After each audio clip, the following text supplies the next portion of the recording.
இன்றைக்கு இந்த சத்தத்தை கேட்குற நீங்கள் ஒருவேளை இந்த சூழ்நிலையில இருக்கலாம். பாருங்க, பாருங்க சோகமாகவே இருப்பாங்க, பறி கொடுத்தது மாதிரியே இருப்பாங்க, ஏதோ ஒன்று இழந்தது மாதிரியே இருப்பாங்க.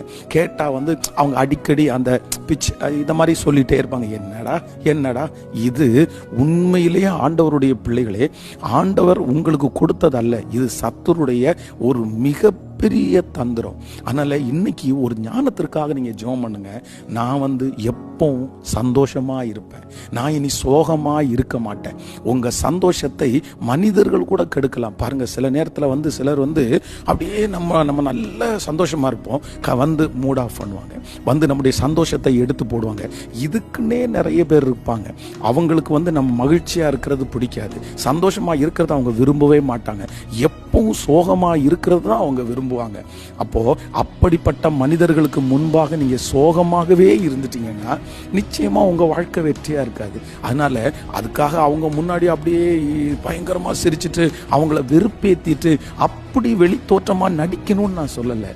இருதயத்துக்குள்ள என்ன நடந்தாலும் நீங்க இன்னைக்கு ஒரு தீர்மானம் எடுங்க, இனி நான் சோகமா இருக்க மாட்டேன், நான் சந்தோஷமா தான் இருப்பேன். ஏன்னா மகிழ்ச்சியா இருக்கிறது தான் உங்கள் பலன். நீங்க சந்தோஷமா இல்லைன்னா சீக்கிரமா சிக்காயிருவீங்க. நீங்க சந்தோஷமா இல்லைன்னா உங்க முன்னாடி வச்ச எவ்வளோ பெரிய டார்கெட்டையும் உங்களால எதுவுமே அச்சீவ் பண்ண முடியாது. அதனால இன்றைக்கு அந்த சத்ரு துரத்தி அடிக்கலாம். தாவீது வேதம் சொல்லுது, தன்னுடைய மகனால் துரத்தப்பட்டு மேல மலையில ஏறி போறான். அந்த நேரத்தில் ஊசா என்கிற ஒருத்தன் பின்னாடி அழுது கொண்டே வரான். தாவீது உடனே என்ன பண்றாரு, எப்பா நீ இந்த இடத்துல இருக்காத, நீ இந்த இடத்துல என் கூட இருந்தா நீ எனக்கு பாரமா இருப்பா, நீ போயிரு, முதல்ல நீ அங்க போய் வேலையை பாரு, ஏன்னா என் கூட நீ இருக்காத.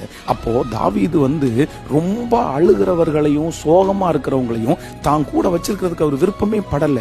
ஏன்னா அவருக்கு தெரியும், பாசிட்டிவா கொஞ்சம் எனர்ஜெட்டிக்கா இல்லைன்னா ஒரு நல்ல விசுவாசத்தோட, பாசிட்டிவ்னு உலகம் சொல்றது பாசிட்டிவ் வைப் அப்படின்வாங்க, ஆனா நம்ம வேதத்தின்படி சொன்னா அந்த விசுவாசம், அதுதான் ஃபெய்த். சந்தோஷமா இருக்கிறவர்கள் நம்மோட இருக்கிறது ரொம்ப ஆசீர்வாதம். அதனால இன்றைக்கு யாராவது ஒருவர் இந்த சத்தத்தை கேட்குறவங்க, பாஸ்டர் நான் அப்படிதான் இருக்கிறேன், எனக்கு எப்போ பார்த்தாலும் ஒரு சோகம் எனக்குள்ள இருந்துட்டே இருக்குது, பிரச்சனை இல்லாத யாரும் இல்லை, போராட்டம் இல்லாத யாரும் இல்லை, அப்படி இருந்தா இன்னைக்கு உங்களுக்காக நான் ஜெபம் பண்றேன். நிச்சயமா சொல்றேன், உங்களுக்கு ஞானத்தை கொடுப்பாரு.